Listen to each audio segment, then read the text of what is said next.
With the rise of generative AI, it became a lot easier to create content. A lot of content. But is that what we need? What if, instead of focusing on creating even more, we spend more time cleaning up outdated and irrelevant content? That's why we at the Newspring champion World Learning Content Cleanup Day on March 21st. Want to join? Then share your tips and tricks using the hashtag WLCCD. Good luck cleaning! What are we talking about this time on The Learning Hack? And for that matter, what even is the Learning Hack? Who am I? Who are you? It's all so uncertain. Welcome to The Learning Hack, a podcast about the people and technologies that are creating the future of learning. I'm John Helmer. Now guess what? Learning is cool. Learning is cool. I'm learning. Learning is fun. Knowledge is power. Knowledge. Education.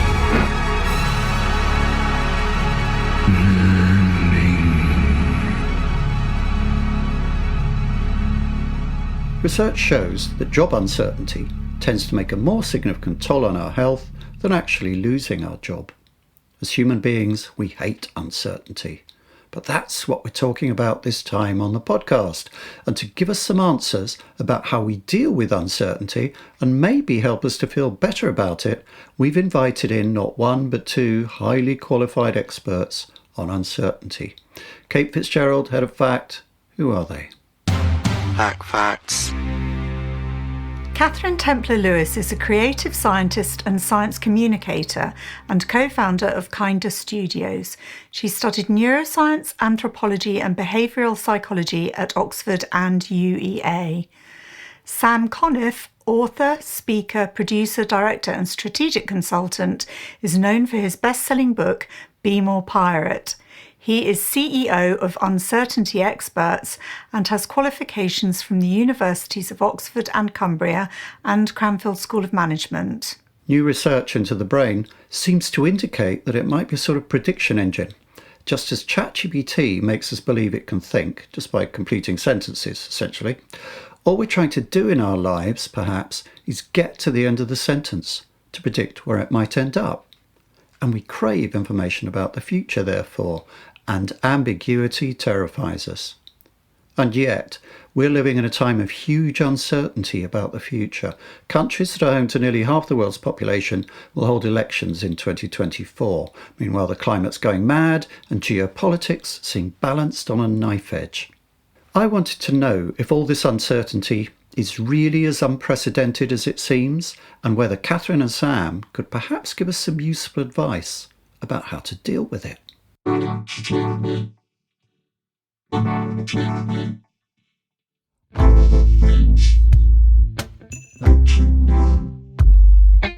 So Katherine, Sam, it's great to have you on the podcast. Welcome aboard The Learning Hack. Thank you. It's lovely to be here. Thank you very, very much for inviting us along. Welcome. You bill yourselves as uncertainty experts. This is a podcast for learning people, and we have often decried a tendency of people in the space to chase after the abstract noun of the month, be it resilience, curiosity, whatever, and whistle up a consultancy proposition or a bunch of e-learning courses around that. Of course, nobody ever did that. Sorry to sound so cynical. What could you say to reassure us that there is more to uncertainty than just a fashionable word and a load of fancy language? Who wants to go first? I mean, I think we've got a lot to say on the topic of uncertainty. Sam, after you. I think you're both okay. fashionable That's very and fancy. that's very. Thanks. I hope I'm not a trend though. Yes, I mean, I think the first thing to note is that when we started researching and working on uncertainty, it definitely wasn't a trend. It wasn't a word used at all. People didn't even recognize that they had a problem with uncertainty. In fact, everything we were trying to do was about certainty. You know, uncertainty is bad for the economy. It's bad for politics. Even AI is built on predictive processing models. You know, we were living in this culture when we started this project very much trying to cling on to certainty. I think the pandemic really changed that, and we had this sudden realization that things are uncertain, and actually we don't have the skills to navigate it very well. And what we saw was suddenly this rise of this word uncertainty. When it wasn't even a concept we studied much in science. It was just a sort of a way the world was. And now there's this huge interest. And I really do believe it's not just a trend, it's a realization and understanding that the world is very uncertain. We live in these very dynamic, complex systems, and we really need skills to tackle uncertainty. So I think, yes, it's not a trend. It's a sort of realization and a waking up to it. Yeah, I'd echo that. I mean, I wonder what the opposite of a trend is, because I think it's definitely that. The first written kind of explanation of why uncertainty is a paradox that we must reconcile is in Vedic texts, and it's then well documented from 2000 years BC in the Buddhist philosophy, and even Jesus got some mentions of it. We can chart our way through Charles Darwin, Albert Einstein, all the way to Huberman.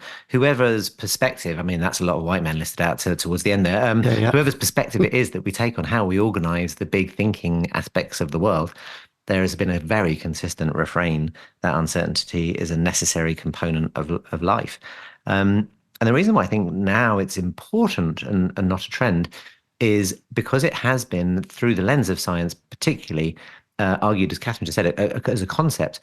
But many of the theoretical frameworks around uncertainty, and I think the parts of the conversation which you rightly are skeptical towards, look at it as a cognitive challenge. And if we look at that, certainly from a learning perspective, there's a lot of resistance to change that happens. And the reason, the only way to get past that, and why very often change programs don't work, is because we need to accept and appreciate that uncertainty is a feeling. It's an emotion as well as an idea. And in the kind of classic frameworks, the VUCA framework and others, they tend to overlook that. And so if you just approach uncertainty, or allow the risk of it to become a trend, a concept, an idea, something new, you both mistake this deep-rooted ancient wisdom and the fact that it's a feeling. And if you try and think your way through it alone, you'll find yourself surprised that your learning or change program hasn't worked. If you don't bring people aboard emotionally through the difficult feelings of uncertainty, then you never get to the good side of it. So we're much more alive to, it seems to me, in companies, especially nowadays, to other people's feelings. Some people object quite strongly to the extent to which we're supposed to take people's feelings into account nowadays. So do you think this is part of the reason why uncertainty comes to the fore now, is that because we're more aware of that, it's the emotions around change and uncertainty that is that distinctive about your approach, do you think? We have an emotional specialist on the team, so Catherine's knowledge around emotions has really helped and shaped my understanding of it. So I'll defer to you here, Katherine, and maybe come back with a perspective. Yes, I think that very much that has been a realization in the world, but also in science. Emotions and reason and the mind and the body got split hundreds of years ago. It's a Cartesian split, and there's this sort of retraction of that idea. In fact, a scientist called Antonio Damasio wrote a beautiful book called Descartes' Error, in which he pointed out that people who have the part of their brain that registers emotion disabled cannot make decisions. They can't even decide what to have for breakfast. It's a really terrible state that they're stuck in. And with that, something else called somatic marker hypothesis came to the fore. And that is simply this understanding that not only are our emotions vital for our decision-making process, but they also don't live in our mind. Our emotions live in our body. And that goes back to this idea that uncertainty is a feeling, and it's a feeling we feel in our body. We have sensations in our body, hearts beating faster, our stomach churns, and we realize we're afraid or we're in love. So I think there's been this huge turnaround in science around understanding this link between emotions and decision-making, this understanding that our emotions are in our body. And with that, this realization of how uncertainties affect us both physically and emotionally all day long, and how that is impacting us negatively in terms of our behaviors, our ability to innovate, our ability to be creative, and our sort of ability to make decisions as well. And so that's all coming together, I think. And that's really the basis of the work where we started out. If we're going to teach people the skills to navigate uncertainty, it has to be with the understanding that uncertainty impacts us emotionally, that we need to change our relationship with us. And when it impacts us emotionally, that impacts not just our anxiety and well-being, but the way we make decisions, the way we're able to be creative, the way we're able to have empathy or diversity of perspectives. And that's incredibly important in the work world.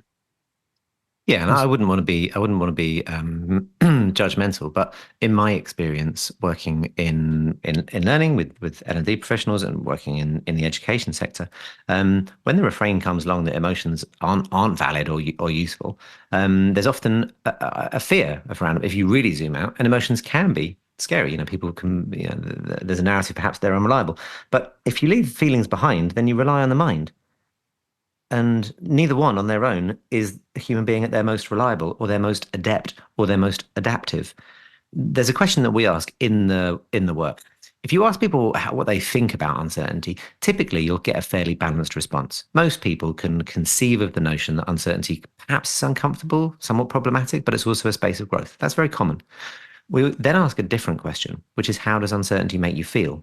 And you might guess, right, that there's a relative split that goes here as well. But when you actually ask people to respond with an emotional state, the overwhelming response is negative. In fact, about 95% of the responses to that question, and this is from a sample in the many thousands on an international basis across a number of different demographics, so a fairly reliable sense. We've been researched.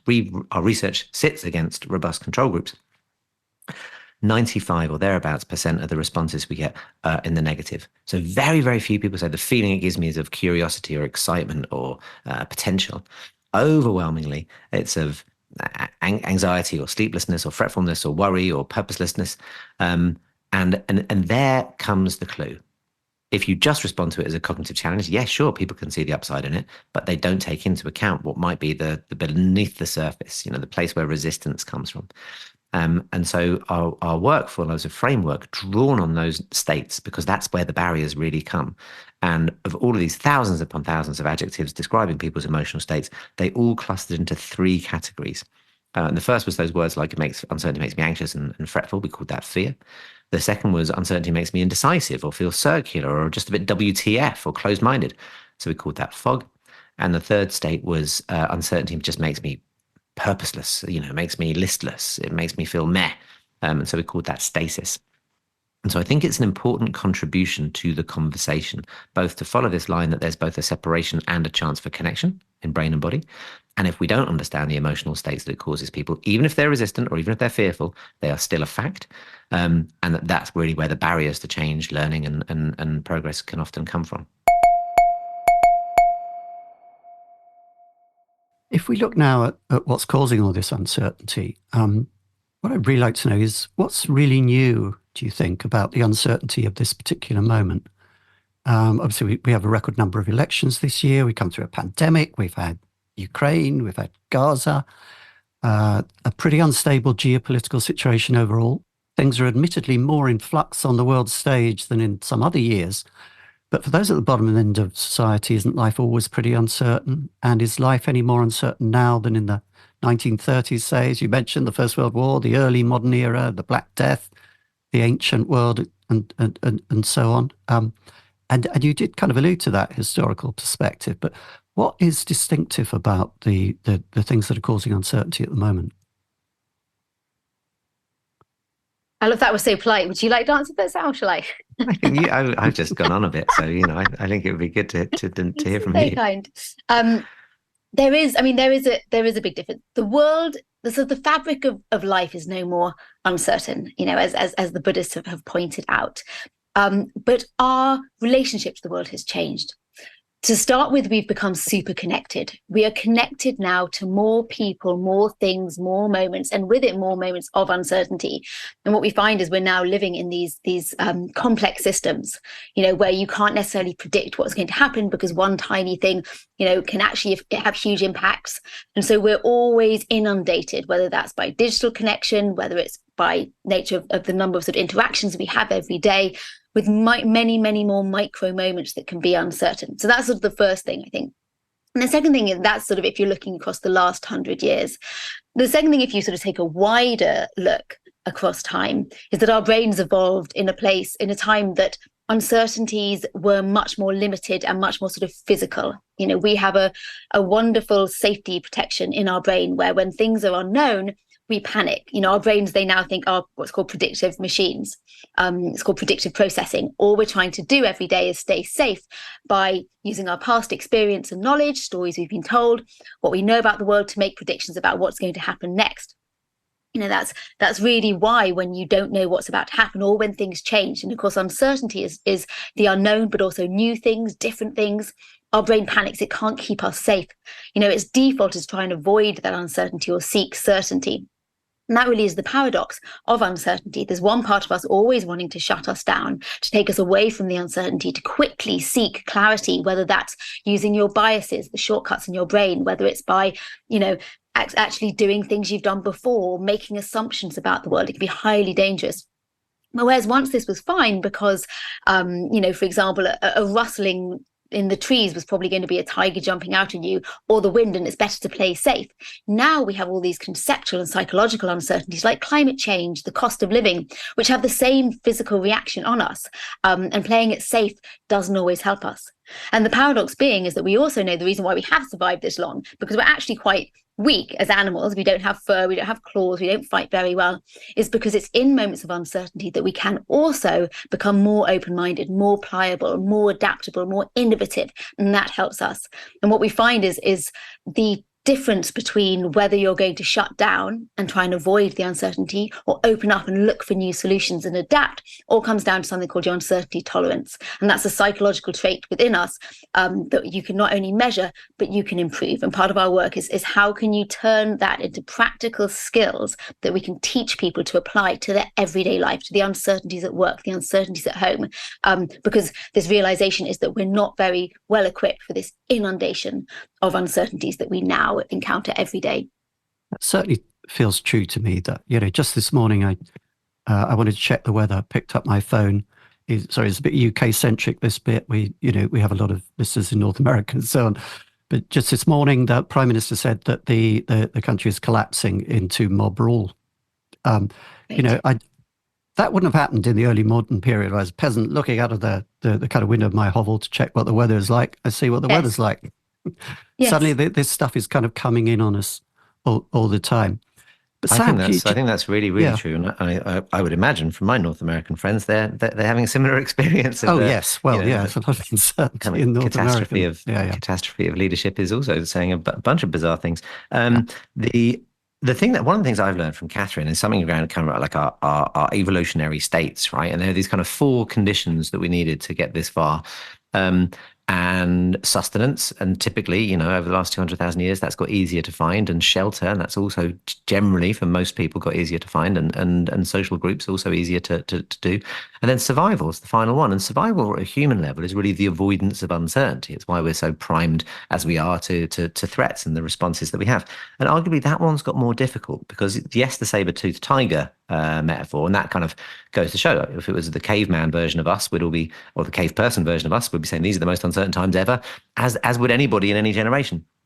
But that sense of what triggers a threat response, because that's a notification, that's the headline you saw this morning, that's the anxiety levels of your neighbors, that's the ceaseless warning of change all around you. So all of those things trigger a response in the body, and that's the one area which has got much more difficult to deal with. At the same time, our capacity has diminished as human beings over the last 50 years, or even post-industrial revolution. We sleep less, anxiety is higher, our social groups are smaller, our overall life satisfaction has diminished. These are the kind of internal capacities or abilities with which we respond. And I think there's this, certainly as I think about the L&D people in my network and world, there's a stat that I learned recently that really, I can't shake it out of my head. In 2016, the average employee went through 2 enterprise level events a year. So like a major reorg, restructure, transformation of system software, the kind of thing we really need to prepare and take people through on a transformation perspective.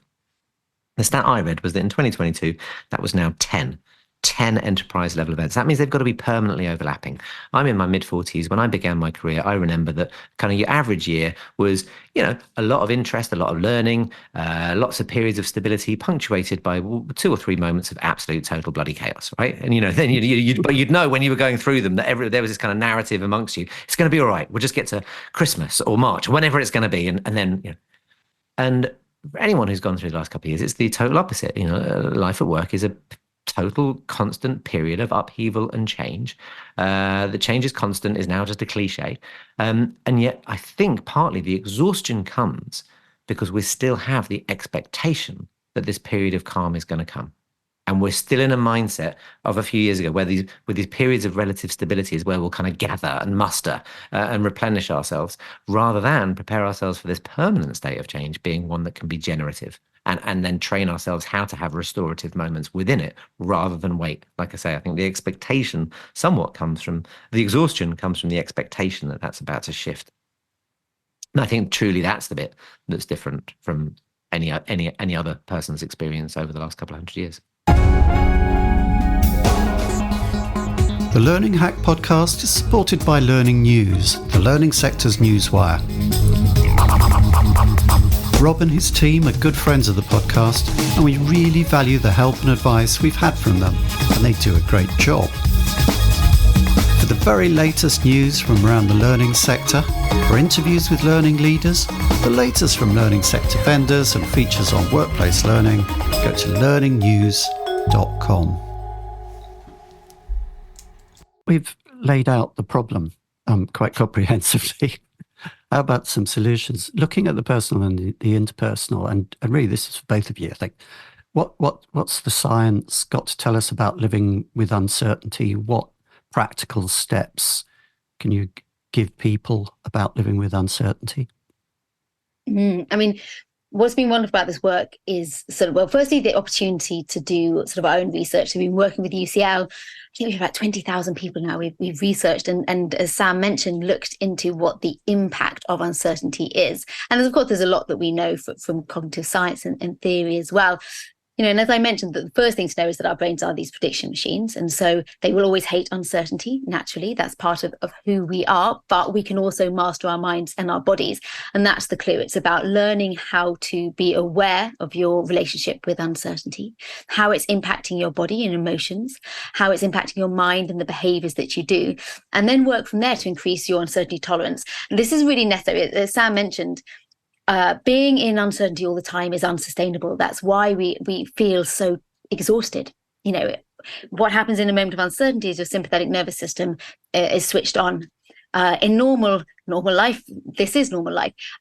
What should then happen is there is, as Sam mentioned, a period of stability in which your parasympathetic nervous system switches on. You recharge, you rest. We're on this always on, at work, things are coming at us left, right, and center. That's why burnout is so high. Uncertainty is the key driver of generalized anxiety disorder. It's the greatest thing that we know. So where do we start? Well, as Sam said, we split your reactions into uncertainty into three sections. The first is fear, the second is fog, and the third is stasis. The fundamental is the emotional regulation piece. It's not been until recently, until the likes of Huberman and Wim Hof, particularly trendy to talk about, especially in the business sense, our need to regulate our emotions and how we do that. And there's lots of different techniques, from learning to recognize your emotions, something called interoception, a very, very popular rising field of neuroscience, to being able to regulate what's called your vagus nerve, whether that's through exercise, breath work, all these tips and tricks that have what's your vagus nerve? Can you? Oh yes, your vagus. Yes, I shall explain. There's a terrible joke in science, which is what happens in the vagus nerve stays in the vagus nerve, which doesn't even really work as a joke, but it's always used. It's a sort of Las Vegas of the brain. Yes, it's the nerve that runs from the back of your brain, or the bottom of your brain stem, all the way down into your body, into your nervous system. It's the roadway, it's the central roadway that sends messages between your body and your mind. And what we now know is, because emotions impact your body first, they're physical sensations. The way to calm your emotions, to regulate your emotions, is not through your mind. It's very hard to think away an emotion. It's through your body. And the way you can do that is the easiest, the simplest way is actually breath work. By slowing your breathing, you send a message from your brain down the vagus nerve, and that actually calms your emotions. And we know that when your emotions are calm, they don't distort our thinking. And that's incredibly necessary in the work domain, because you can't have your emotions permanently distorting the way you're thinking. So you need to keep a clear head. So there's lots of ways to improve your vagus nerve. Things like ice baths or cold showers are amazing, because what that does to your body is it elevates your nervous system as if you're afraid. And then through sort of using your mind and calming yourself and using your breath, you actually send a message down the vagus nerve to calm your emotions, and that strengthens it. So you'll see the sort of the vagus nerve, and Huberman does a lot of podcasts around the vagus nerve and how to regulate it. So step one really is that emotional piece, learning how to regulate your emotions. And then step two is learning how to master your mind, learning to recognize your biases. What are those biases that are shutting down your thinking? How can you open up your thinking? And the third one is actually connecting to your body and learning how to use intuition, your mind and your body together to make decisions. Yeah, I've gone off ages. Yeah, this is interesting. It sounds like you've got a kind of scientific basis for why mindfulness is a good thing. You're not mentioning mindfulness, and I know that it has its detractors, and there's a lot of it going on in organizational training. But what you're talking about sounds a lot like mindfulness. Yeah, 100%. Mindfulness and meditation are, if you can access them, or whatever version you can access, is incredibly powerful as a tool, not just to help clear your mind, but also to regulate your emotions. Yeah, I'd go one further. So I definitely have been a detractor and skeptic around mindfulness and embodied practices. That's definitely how I came into this. So I'd add a couple of things. Firstly, the vagus nerve is definitely a lot more useful than Las Vegas. And then secondly, the uncertainty isn't the problem. So if the question is around how to live with uncertainty, it's firstly and fundamentally, uncertainty isn't a problem. It simply couldn't be a problem. It's such a fundamental component of life. It would be like saying the weather is a problem. The problem or the challenge or the opportunity is our relationship with uncertainty. Our relationship with uncertainty is what changes it from a place that shuts people down as a negative state or a limiting state to being a liberating state, a generative place, a positive place full of ideas. And it's true of everyone's experience of life. It doesn't take long to look to science or history to spot the relationship between moments of uncertainty and great innovation and change. But every single person listening will be able to think about the greatest moments in their career, the most memorable moments in their life, and recognize there is a relationship with a degree of risk or a degree of unpredictability or a degree of chance, and their capacity to navigate, to hold that, to explore it directly resonates. And the most predictable moments of our life were rarely the most memorable. So the opportunity is this psychological state that Katherine mentioned, uncertainty tolerance. And the great thing is it's incredibly malleable. The program we have is one way, and it means that in just a few hours, people's uncertainty tolerance shifts. Like, it really does move. And one of the things for people like me who might be a bit wary of aspects of mindfulness or embodied practice is the science is really and truly clear. And it's probably the biggest lasting difference it's made on my life. Because on the kind of embodied side, I think it's Ken Robinson who said brilliantly that his body is just a vehicle for getting his mind to different meetings. And I think that's how I felt coming into this, until this process of like somatic market theory, the idea that emotions become data. We make better decisions when we're using our full cognitive ability as well as understanding the millions of sensors that are going on at the same time. And that allows us to step into that final place. I think one of the good arguments for mindfulness is to ask ourselves, what's the opposite of mindfulness? And that really resonates to me. When we started this project and we were putting it out into the world, the responses we were getting from firms were really, desperate. We want confidence. We want clarity. The world feels so confusing. The teams are burning out. We need to adapt faster. And we could never offer that. We can't offer confidence or clarity in the face of uncertainty. What we do offer is a sense of curiosity and of collaboration. And these are very difficult skills in times of uncertainty, because everyone wants full certainties. I think it's Satya Nadella who said, we've got to move from a place where we're expecting our teams to know it all to giving them the power and confidence to think they can learn it all. And that, I think, speaks more truly to the opportunity. Katherine just said there that one of the things that's demonstrated is uncertainty increases the brain's state and optimum capacity for learning. And this is shown again and again. We become heightened a level of awareness. More information can go in. We actually become more malleable. More neuroplasticity takes place in moments of uncertainty. So it's actually an optimum learning environment. It's like a paraphrasing of the old F. Scott Fitzgerald line. There's no higher state of intelligence than being able to hold two opposing thoughts in mind at once and maintain the capacity to function. Like, it really does push us into a place where it has a really positive generative relationship with learning. And I should add, so just, we're talking a lot of sort of scientific theory here, which obviously is my happy place. But a lot of the research and the skills that we've learned and we teach people came not just from the labs, but from an amazing collection of people who actually Sam introduced the research lab to, who we call the uncertainty experts, who have learned naturally to really thrive in uncertainty. And the real leaders that we need to look to. And these are people who are ex-gangsters, ex-refugees, RAF pilots, all who have overcome adversity and now, are CEOs and legal reformers. And so I think that's what's been really exciting about this research, to see these skills. And some of them are just emotional regulation, but when it's an ex-gangster or a drug smuggler explaining how important it's been in their life, you suddenly sit up and you go, right, actually, these aren't soft skills at all. These have helped refugees, get to a place of safety. These have helped people get through prison or, as prisoner of wars. And so I think that's been really interesting to learn how, learn from these people and learn skills that can be applied to our everyday life.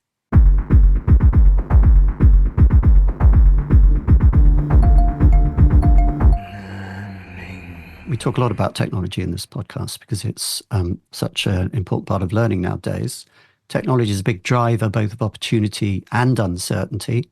Sometimes it's force of liberation and sometimes force of oppression in some jurisdictions, but it's always a disruptor. Does the current big noise in technological advance, AI, add to uncertainty in any way that's new or unique? So, okay, it might replace jobs, but that was happening before. But are we really facing something unprecedented with the uncertainty that AI introduces? I think it does offer, I've thought and discussed this at some length, and each time I go deeper on it, I find more reasons to believe. My argument at the beginning was no, that here we are with just another technology, and actually the things that drive the uncertainty around it is the kind of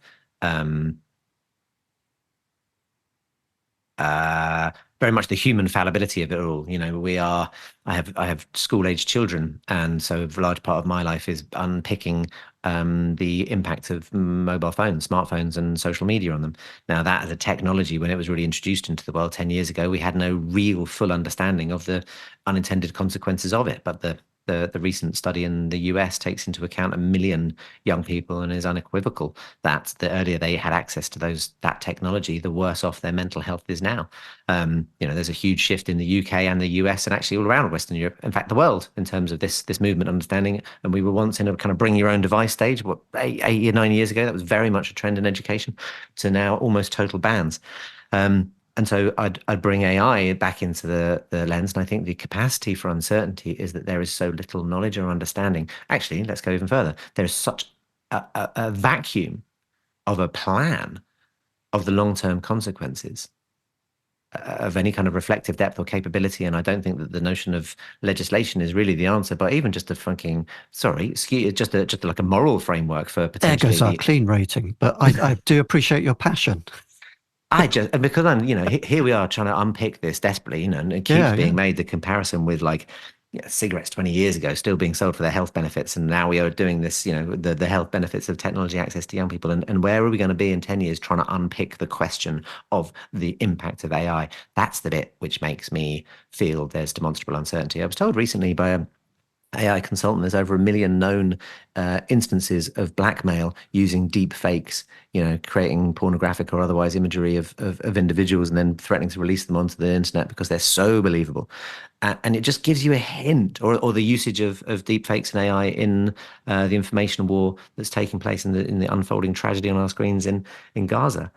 And it's those hints, and I don't think we have any idea of the outcome of it. Whereas previous technologies, we could, you now think, God, we could have seen that coming.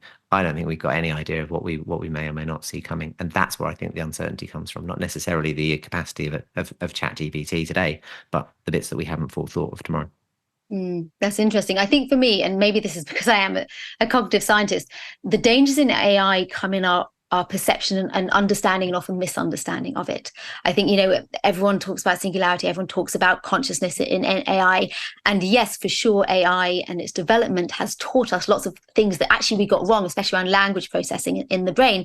But it's not a brain. It is a prediction machine. And I think uncertainty in AI is dangerous. Much like our brains, it uses bias, except its bias is embedded bias. The bias that an AI has is just from the programming, or if it's something like ChatGPT, from skimming incomplete data. So it's inconsistencies, bias that it gets from its data source or from the coding, or it's implicit as well. But then the ability to overcome that uncertainty. Now, of course, AI is about trying to make things more certain, make predictions. It can't address uncertainty I'm already starting to make it sound human, but an AI cannot address uncertainty as we can. All it does is seek more information, larger data sets to model on. And it lacks emotion. Obviously, there is no such thing as a body or an embodied sense within AI. And so I think the danger is that we start to parallel the way AI works in uncertainty with the way we should work in uncertainty, just getting more information. And yes, of course, that is important. And recognizing our biases is very important. But again, it sort of negates this huge revelation about the importance of emotion and decision-making, intuition. And I think that watching that play out has been quite interesting to me. Yeah, personally, I've railed quite a bit about the metaphors we use to understand AI and how we're constantly anthropomorphizing. But I think my experience of working quite a lot with ChatGPT is now to think that it's impossible. It's almost impossible for us to think about it without. No, I think it's completely impossible for us to think about the thing that we're interacting with without giving it human characteristics, without thinking of it as I don't know. I think of it as a kind of hyperactive, easily distractible intern that I'm working with, attempting to manage it. And that's, that is it's kind of projection, because it's not. It's a kind of numbers-based system and all the rest of it. One thing I would say is that one thing that seems to me quite unique about AI is that previous kind of technological advances have gone in the direction of, we've assumed that automation is just going to take away all the routine tasks and the stuff we don't like doing, and we'll be left with the more interesting and creative stuff. Well, no, I mean, AI now wants to do that stuff for us. You see, I mean, I'm giving it intentionality. It wants to do this stuff, wants to do that stuff for us.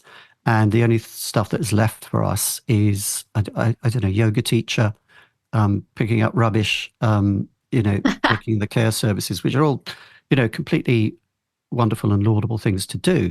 But it seems to have turned that on its head. We no longer feel that technology works in the same way. I think that's very common of the human experience. I think anthropomorphization, most people have given their car a name, or their Hoover, or various other inanimate objects. I think the question is, why do we do those things? And I think there are every now and then things that are so incomprehensible to us that we either try to make it manageable to our minds, so we give it a cute name, or turn it into the kind of human framework that we can understand, or we refer to it as a miracle. And it's the kind of the polarity of what we do with the things that we don't understand.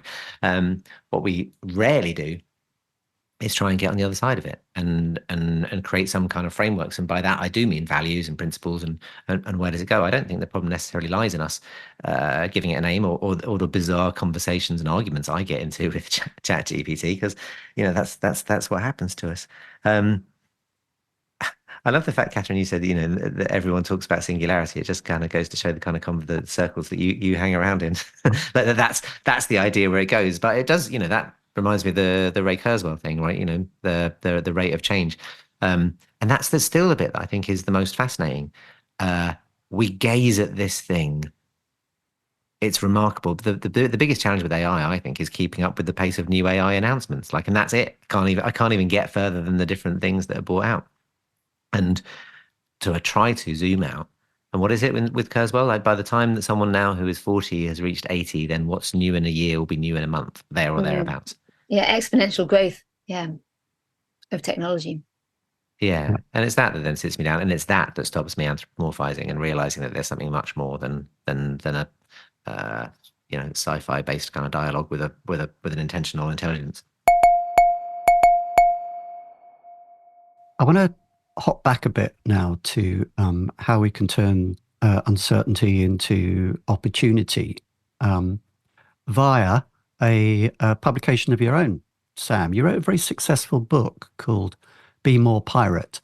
And this is a kind of strain of thought that has its adherents in the learning world, as you probably know. We had Lauren Waldman on the podcast a while ago, who calls herself the Learning Pirate. And I got a free T-shirt, which I'm wearing now. I'm very grateful for you making me aware of her work, and I'm by the time this podcast is out, I will have been in touch with her. So there might be some kind of co-pirate, cross-pirate collaboration to let you know about that you've begun. Marvelous. It's like first dates for the learning industry. But what can we learn from the history of pirate communities about dealing with uncertainty? I mean, there are other books in this space as well. David Graeber wrote a book about pirates in Madagascar and so on that came out recently. I mean, before his death, he's recently died, sadly. What can we learn from the history of pirate communities about dealing with uncertainty? A few things. So the thing that hopefully I contributed to the literature around pirates and the role they play is I argue they exist on the long arc of the working class movements for social change. And so that encompasses access to learning and education as well as it does equal rights. Because in this very profound period specifically that I look at, which is the golden age of piracy, almost exactly 300 years ago, it was coming to a close around 1725. What you've had is 3 generations of people whose livelihood had once been exactly the same methodology that had then been rebranded as piracy. And for half the lifespan of pirates, they were never pirates in their own minds. They'd just been doing what their forefathers had done, which was, robbing at sea under license from Queen and Country as the Britain lay down the foundations of its imperious approach. But what really gets interesting, and this is relevant to all organizations, L&D and otherwise, is when the system resists change, what are the groups that create change? And so, in this world that looks a little bit familiar, post an awful pandemic, a series of interconnected international conflicts which no one quite understands, a lack of demonstrable democracy and a sense of agency, a group of individuals reject these norms of society and decide to create a new and slightly more sophisticated model. And on their boats and in their ships, they decided to have fair pay because that was a very logical idea in response to the circumstances they were in.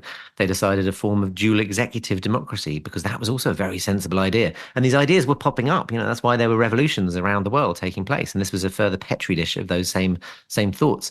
There was the beginnings of kind of a level of diversity and equality that hadn't been seen on Earth, but it was beginning to pop up in numerous conversations around the world.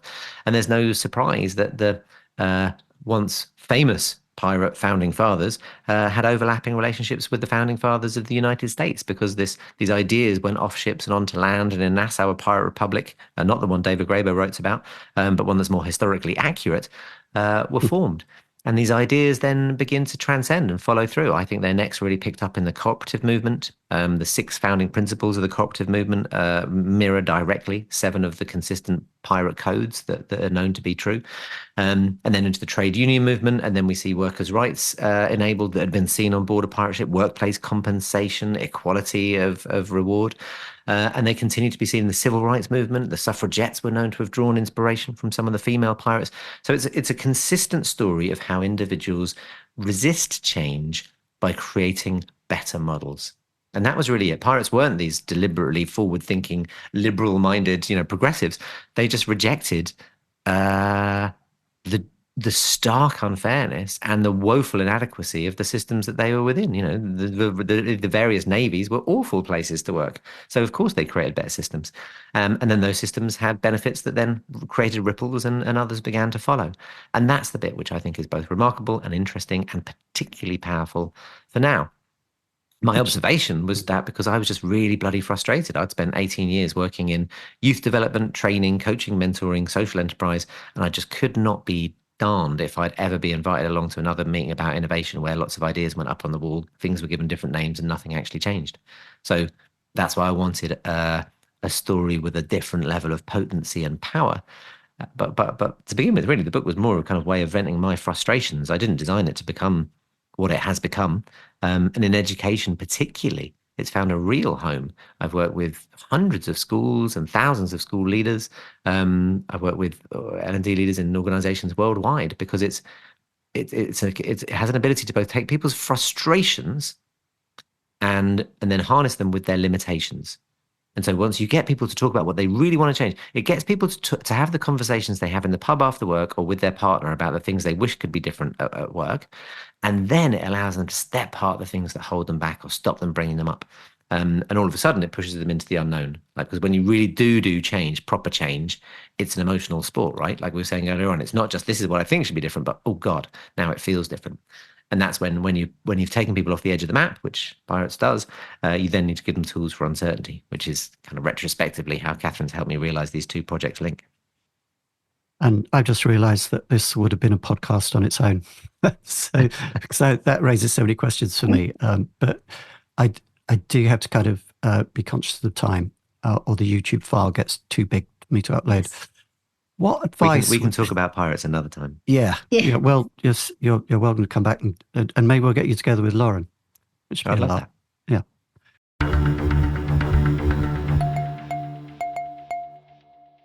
Coming back to practical steps and advice, what advice would you give for anybody who's looking to survive, mitigate, or leverage the effects of uncertainty in their working life? So focusing on the individual here, I'm a professional. I want to have a rich and sustainable career. How should I mitigate or leverage the effects of uncertainty? First thing I'd say is kind of something that we've mentioned, right? Uncertainty isn't the problem. Your relationship with uncertainty is both the problem and your opportunity. We're working with we've been working with numerous large firms recently. We're really lucky: Apple, Netflix, Nike, Novartis, multi-industries. And one of the things that sport firms to us is a realization that they may have, one firm had 48 well-being programs, 26 leadership programs, and they couldn't even count the number of innovation initiatives they had. Uncertainty is what's known as, or uncertainty tolerance is a transdiagnostic. That's how it's understood psychologically, because it's, yes, the biggest driver of anxiety, but it's also the biggest driver of a number of other issues. If you can get to grips with uncertainty tolerance, which is a relatively straightforward thing to do, and we'll actually be able to share with you, John, a free test that we've made for people to test their own uncertainty tolerance and that of their teams. Mm-hmm. You can begin to address all of those things. It's a rare point of strategic intervention that, rather than constantly be what I call the worry-go-round of life, right? We spend our days worrying about the problems at home, and then we get home to suddenly start realizing we're worrying about the things at work. We address everything in silos, not fully able to comprehend how interconnected they are because that's too large. Uncertainty tolerance gives you a rare opportunity to do that. And by increasing your uncertainty tolerance, you will, and this is not me saying, it's proven to have a causal relationship, improve your ability for strategic decision-making, creative problem-solving. You'll reduce the drivers of anxiety. So rather than allowing uncertainty to feel overwhelming, you can know that uncertainty tolerance is pretty immediately achievable, and it will have this demonstrable effect across a range of different issues. And I said that word sort of uncertainty tolerance, it allows you to remain in uncertainty without anxiety getting the better of you. And if you can remain in uncertainty, that's when you can start to absorb new information, look for new possibility, head towards the goals that you want, hold a space of doubt so you can make a better decision than one that is just, clinging to certainty or doing what you've done before. And I think it really, with it, the sort of the first and probably the most fundamental step to increasing uncertainty tolerance is this awareness of your relationship with uncertainty. How do you feel in a moment of uncertainty? Where do you feel it on your body? What is your automatic reaction when you feel anxious because of uncertainty? Is it that glass of wine? Is it suddenly CCing everyone to another email that doesn't need to actually be even an email? Is it slight passive aggression or saying yes to something at work that you're then 100% not going to follow through on? So get on the WhatsApp group nowadays. If you're a politician, get on the WhatsApp group and say something ill-advised that will be brought back at a public inquiry. Yeah. Exactly. All these little things we do. But that recognition takes some time for reflection, which we never, ever do. We never sit down for 5 minutes and think, what was my intuition telling me? Or how did I feel about that? And a lot of studies have shown that even 5 minutes reflection on how we've reacted to things, whether that's in the shower in the morning or before you turn the lights out at night, can really help you understand your relationship. And once you understand how you're behaving, how you're feeling, that's when you can put the tools into place to change it. And then because of, the joy of something called neuroplasticity in the mind, whereby, habitual behavior becomes habitual behavior after sort of you grow new neurons in the brain to accommodate it. When you start to change your behavior and the way you're reacting or responding rather than avoiding uncertainty, after a while that becomes your new way of behaving. That becomes hardwired into your brain, and that's when you can really feel your uncertainty tolerance allowing you to remain in that space. I should come out with a warning that we cannot remain indefinitely in uncertainty. It takes too much of a toll on our nervous system. So whilst it took me a long time to admit this, because I didn't like the word routine, some bits of routine are very important, not just because, of processes or things like this, but because certain routines we put in our life relieve us for a moment from uncertainties. So we always must find time to rest, recharge, and use routine as a positive thing. There's another side to that, which is if you have responsibility for people within an organization, say you're in an L&D or HR role, if you're a teacher or a trainer, and you're balancing responsibilities of the individuals in your charge who you're helping towards learning, and also what the organization, the enterprise needs and kind of will allow and so on. What practical steps would you recommend for them in responding to the uncertainty that's impacting their workforce or their students and their organizations? I could speak to this a little bit based on some of the things that we've observed and we've heard are most useful, because it's probably the biggest community that we've served. In fact, last year we ran a program with the uncertainty experts just for the L&D teams that we've been working with, because whilst they could give us really amazing feedback and responses to how beneficial the program has been to their teams, it's like the old cliche of cobbler's boots or any other kind of industry. Very rarely did the L&D teams get the same level of support they're providing for their teams. So we ran a program for them for free to say thanks and give them some training. And as a result, we heard a number of really interesting things. One was the kind of post-resilience phase that we're in. And a bit like the diversity debate, very often resilience programs can feel, not intentionally, that they place the onus of responsibility for the resilience of the organization on the shoulders of the individual. Yes. And that's tough. Something I've often thought, and not many people say this, but it is, for some people it feels like it's part of neoliberalism. The enterprise will throw whatever Sturm und Drang it wants to at you, the individual, and it's down to you to be resilient enough to get through it. So absolutely, you raised that point. Yeah, and it individualizes the responsibility for the systemic level of mess, over dedication to productivity, a number of different factors there, and then perhaps organizational chaos or lack of resilience, and then again, I often think it's unintentional. I know lots of really excellent and well-meant resilience programs, and God knows I've relied upon my own, but is the work of Nassim Taleb and his book about anti-fragility that really helped us get here. It's like, well, what comes after? If the world is going to continue throwing these blows at us, what do we do? Ever more rely on our resilience as it gradually weakens around us, or ladder this up to something perhaps more useful? And in uncertainty tolerance, we found a way that you get. It's the difference between post-traumatic stress and post-traumatic growth, right? We all have to go through these events, and they might be stressful, they might be growth-orientated, they might be traumatic, whatever the word is.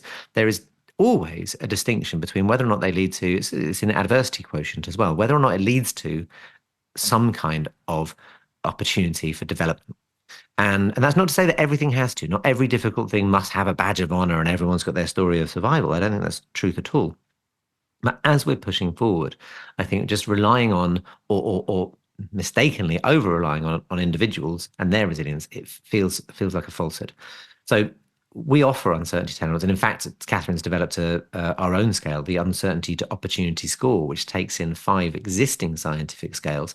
Because again, rather than just get good at taking the blows, we want to enable people to get better, faster, smarter, more responsive, more agile in response to taking those blows. Deepen their own connection with a sense of self and their ability to make intuitive and rapid decisions rather than slow down in response to it all. That to me feels like the kind of fundamental, which goes to my point again about it's not uncertainty the problem, it's uncertainty tolerance, it's the opportunity. If there was a simple thing we could offer, it's a reframe. And I think that's how people come out of the program, no longer seeing. In fact, we asked this question at the beginning and the end. How does uncertainty make you feel? Like I said, typically fear, fog, or stasis. We ask people at the end, what's your new relationship with uncertainty going to be? And it's charming. People talk about dancing with it, laughing with it, having a new relationship with it altogether, seeing the opportunity of it. And That's at its core. We offer some real practical tools as well, but at its core, there's an opportunity to reframe that. When you reframe that, you reframe our entire outlook. Every single thing on the news, when we step outside, and just this kind of sense of overwhelm and stuckness that so many of us face, and so many of the teams that people listening to this will be looking after and care so much about. There's something profoundly simple in this, and deeply sophisticated too. Mm-hmm. Hard to follow that, but go on, Katherine. No, I mean, exactly. I sort of just agree with that. I think that's a great summation of the sort of research we've done and the revelations that we've done, and this realization that, we have this wondrous capacity and uncertainty to as we say, do more, see more, be more. And it's not leveraged, but not necessarily through our own fault. We just haven't, it's not been a conversation we've ever had around uncertainty and our relation to it. It's not been a skill set that has ever necessarily been given to us or provided for us. And I think that's the important change, whether that's, whatever level you're at, right up into leadership level. Even the leadership frameworks used now are frameworks of decision-making that were implemented in times when things were a lot more, or organizations were a lot more static. They're dynamic now, things are changing. And I think this realization. So I think McKinsey, was it last year, they rated the top skills that you needed to be highly employable. They call them deltas. And the top two was adaptability and ability to cope with uncertainty. Now, of course, they're completely linked, because if you can cope with uncertainty, you become adaptable. So I think, yes, it's that realization of this skill set that we're potentially lacking and we need support with. And I think helping teams, helping individuals, helping leadership teams is going to have this sort of fundamental change that will ripple out. And the joy being is when if you upskill to manage uncertainty in the workplace, those of course are the skills that you use at home, because your brain doesn't actually know whether you're at home or whether you're in the workplace. All uncertainties, have an imprint on you. It's inspiring to hear about the work that you've done with teams, organization, and with people to help them in this way, because it's something that all of us face. But I'd like to know, as we close out, who and where do each of you go to for your own inspiration, for your own knowledge and information? Who do you look up to in the learning space, but also outside, wherever? And who do you look out for? Who you think speaks sense, if you like, that you could recommend? I want to know what your answer is to this, Katherine. Well, my answers are... Well, I was thinking sort of who have been, to me, sources of inspiration as we've researched uncertainty and how to turn it into a skill set that is applicable in the workspace. And interestingly, I've mentioned him like 3 times now, is Andrew Huberman. He's a neuroscientist at Stanford. He has a podcast which isn't necessarily, about L&D, but it's about understanding your mind and your body. And it has so many tools, so much information on that emotional regulation piece, which we started with, is so important if you're navigating uncertainty, and, we all know the impact of burnout and the importance of retention and how much, anxiety is a massive problem. So for things around that, I think Andrew Huberman's podcast is absolutely brilliant. In terms of sort of metacognition and a learning mindset, which is something we try to foster as well, which of course is really important for your problem-solving ability at work, I cannot recommend more Byron Katie. She wrote a book called The Work, which helps us combat the biases that we take into our thinking. And that's helped sort of inform how we teach skills on open-mindedness. There's also, The Body Keeps the Score. I don't think a day goes by when we don't recommend this to someone, by Bessel van der Kolk, which helps you understand the emotional and embodied aspect of uncertainty and what happens when you face challenges. So I think those are sort of go-tos. And when it comes to emotional intelligence, Lisa Feldman Barrett is amazing. And I think those are books and resources that can quite fundamentally change how you understand sort of uncertainty as a feeling and how it impacts you in the workplace. What have you got, Sam? I'm really interested to know. I think inspiration we need to approach carefully. I think that we're in an interesting moment. Too much inspiration without action leads to frustration, or talk minus action equals shit, as the older equation goes. And I'm a sucker for it. I love a course and another book and a podcast, and then I can often end up in kind of inspiration loops, wondering what to do.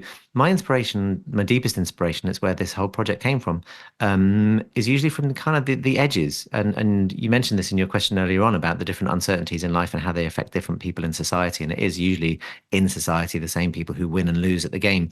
I spent 15 years running a social enterprise, providing opportunities, training and learning for young people who were typically excluded socially because they'd been refugees or teen parents, or they'd been in the justice system, or excluded from full-time education. And it took me about 5 years to learn that I was going to gain far more from this experience than any of them were going to gain from me. And even though we turned it into a sizable organization across multiple continents, seeing tens of thousands of young people graduate to go and do wonders in the world, I still learned more. The transaction was never equal. And one of the things it gave me was both my route to understanding pirates and unexpected sources. I believe that true innovation, more likely comes from the edges than it ever does from under the spotlight. And it was in the beginning of this development of this program around who is good at uncertainty. It was conversations with people, these are UK stats, but there's about 12 million people living in poverty, 2.4 million people having an experience of single parenthood, which is where I was at the time the thing began, 240,000 kids in gangs, it's about 2.4 million veterans, who's just to get to the end of the week is an exercise in extreme uncertainty, to make ends meet and for things to add up. And the skills that are required to get there are overlooked or misunderstood. And there's a lot of talk around lived experience, which I admire and am very interested in. And then at the same time, at the top of society, you've got a very different echelon. At the exact moment we began writing it, the UK Cabinet Office was made up of only 3 career paths: finance, law and media, with 80% of that being finance and law. And whilst there's lots of smart people in finance and law, that's not necessarily the full spectrum of ability and life experience. And so I have never gone through an experience that has taught me so much as the uncertainty experts. And my resistance to being embodied has been overcome by learning from ex-prisoners of war and people who've been refugees. Fundamentally, yes, with Katherine underpinning that with the scientific explanation as to the benefits to me. But there's not a day that goes past where I'm not applying the things that I've learned now from this really remarkable group of ex-smugglers, prisoners and otherwise. And I think that's just a truism, right? I think all too often we lean towards the existing hierarchies, even though particularly those of us in a learning environment know that those hierarchies have their flaws, and the lessons at the edges have always to me been so useful, and it kind of upends my notion of privilege. That often I think I'm most privileged to have had some of those shared experiences that have taught me so much, and so I continue to try to find ways to be in those spaces, knowing that they are uncomfortable, but it's definitely where I've learned more than anywhere else. Well, best of both worlds, I think there. Yeah. Yes. Alice, thank you very much for that. It's been a really fascinating chat for me, and I'm sure that the listeners are going to get a lot of value from that. And I really like to thank you for taking the time. I thought that was brilliant. Cheers. Thank you. Bye. Thank you. Thanks. That's all on the Learning Hack podcast for this time. Many thanks to our guest and to our sponsors. The Learning Hack is among the top 5% most listened to podcasts globally, according to Listen Notes, but it depends for its existence solely on sponsorship and your Patreon contributions. If you want us to continue holding these excellent conversations about learning, and it's you that's told us they're excellent, let's have a chat about your company's sponsoring. Or sign up on patreon.com/learninghack, and for a piddlingly small amount of money, get transcripts, text summaries, and early access. Until next time. Stay curious, learning people.